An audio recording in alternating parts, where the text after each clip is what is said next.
Assalamualaikum warahmatullahi wabarakatuh. Masih bareng gua Eri. Kami akan menyapa. Kami akan mengabarkan semua baik tentunya di Halo Baik.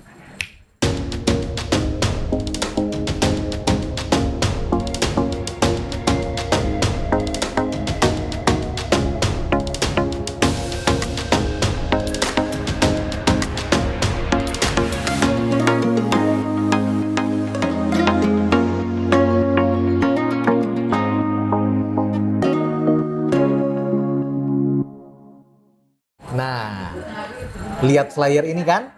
Nah, oke. Tadi kita satu segmen sebelumnya sudah membahas mengenai PSP, ya, perempuan sadar Pagina. Tetapi di flyer tadi ada juga perempuan harus jago atur uang.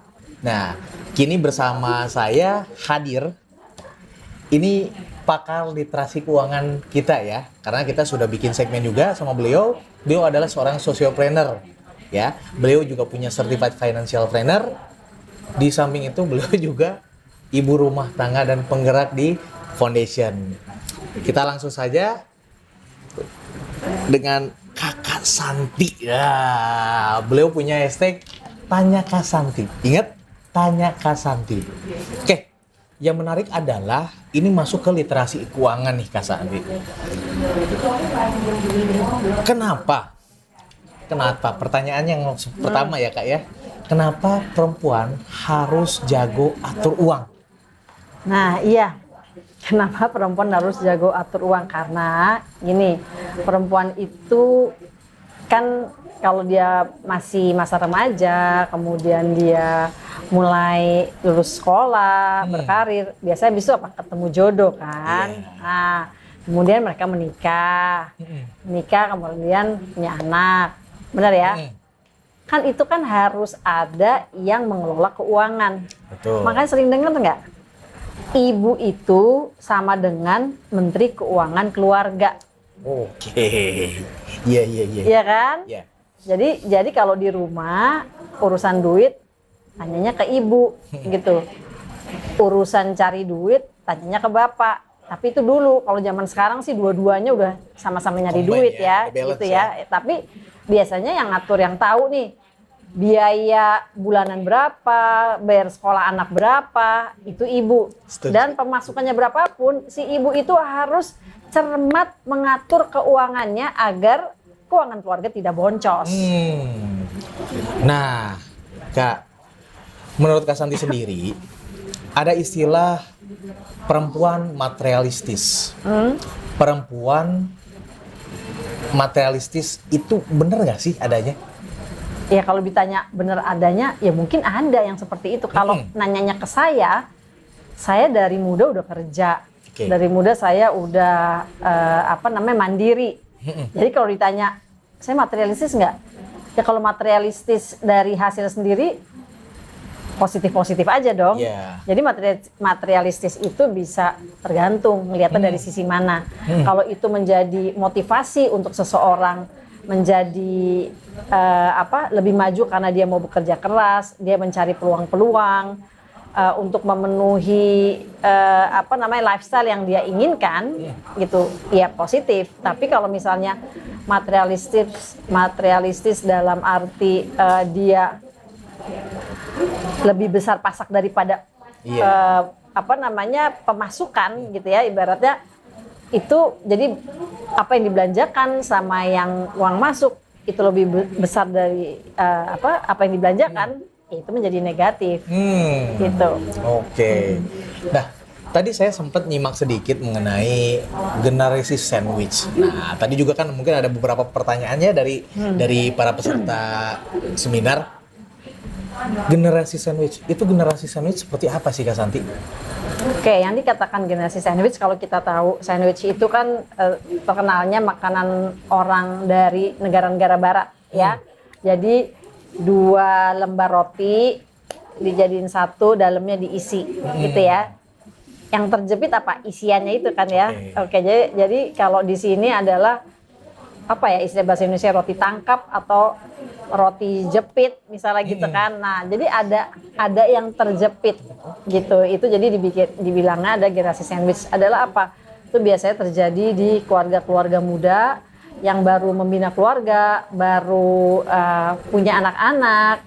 Itu kan biayanya lagi besar-besarnya. Kenapa? Ketika dia baru menikah, tadinya misalnya waktu single punya penghasilan untuk dirinya sendiri gitu kan, kemudian menikah. Nah, ada kan masih yang misalnya istri, kamu nggak usah kerja deh, saya aja yang kerja, misalnya si suaminya. Apalagi kalau ntar udah punya anak, kamu ngurus anak aja deh.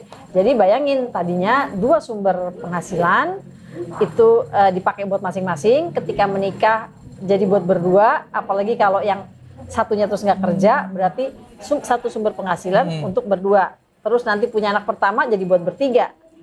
Punya anak kedua jadi buat berempat. Oke, itu aja kan udah berat. Belum lagi apa namanya baru membina rumah tangga. Tentunya pingin memiliki rumah sendiri. Aset, ya. Ya kan? Berarti kan dia biasanya kan kalau langsung beli cash duitnya belum cukup dong. Berarti harus bayar uang muka dulu. Sisanya dicicil gitu kan. Jadi dari pemasukan itu udah dipotong kebutuhan sehari-hari, ada cicilan lagi kan. Kalau masih punya orang tua, apalagi masih lengkap kedua belah pihak, nah, dan kalau orang tuanya tidak punya yang namanya asuransi, gitu ya, sekarang tuh asuransi dengan asuransi syariah, prinsipnya tuh tolong menolong baik sekali, nggak punya, kalau sampai orang tuanya sakit, atau misalnya udah pensiun, uang pensiunnya nggak cukup, itu akan menjadi beban biaya dari si anaknya yang tadi baru membina keluarga kecil. Jadi akhirnya si anak ini dia ada di tengah-tengah. Satu, dia harus memenuhi kebutuhan keluarganya, anak-anak yang masih butuh biaya sekolah dan lain-lain, cicilan rumah dan lain-lain. Dia juga harus menanggung biaya hidup orang tuanya, apalagi kalau sampai sakit. Jadi makanya dia judul terjepit. Terjepit ya. Luar biasa. Nah, Kak Santi, pertanyaan selanjutnya nih. Ini datang dari Bu Hani. Nih, gimana caranya kita bijak untuk membelanjakan uang kita nih? Nah, tadi juga kan mungkin ada beberapa pertanyaan. Ini saya rangkum aja. Gimana cara yang bijak untuk membelanjakan uang keluarga atau uang kita lah di keluarga? Nah, ini juga perlu dipahami. Oke, yang namanya kita mengeluarkan uang itu ada kebutuhan di mana, apalagi kalau kebutuhan pokok itu nggak bisa kita skip, nggak bisa kita hilangkan. Apa itu kebutuhan pokok? Makan, minum, bener ya. Bedakan makan minum dengan jajan dan pergi ke restoran. Ya, itu masuknya bukan jadi kebutuhan pokok sebenarnya. Oke. Nah, kemudian sama sekolah anak, sekolah, baju, sepatu gitu ya, sesuai kebutuhan. Jadi kalau misalnya udah punya baju warna lengkap, putih, merah, biru, hijau, kuning gitu misalnya. Terus ada yang modelnya agak beda nih gini, beli lagi nih. Nah, itu jadi kan berlebihan. Jadi ada kebutuhan pokok, ada kebutuhan tambahan. Nah, yang sering kali kita terjebak karena sekarang kita dibombardir dengan iklan ada di mana-mana. E-commerce ya. Ya, apalagi yang ya sosial media kita buka setiap saat itu iklan lewat terus gitu ya.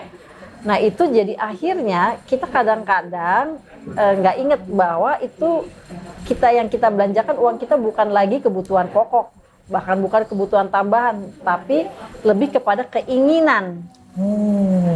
Ya, lebih kepada keinginan. Jadi bedakan wants versus needs, ya. Wants kebutuhan versus needs, keinginan gitu. Ya, kebutuhan versus keinginan. Jadi dahulukan kebutuhan pokok dan kebutuhan tambahan. Kalau masih ada sisa setelah udah nabung ya, setelah udah berinvestasi, setelah udah buat asuransi, ada lebih mau untuk dibelanjakan untuk keinginan, boleh-boleh aja.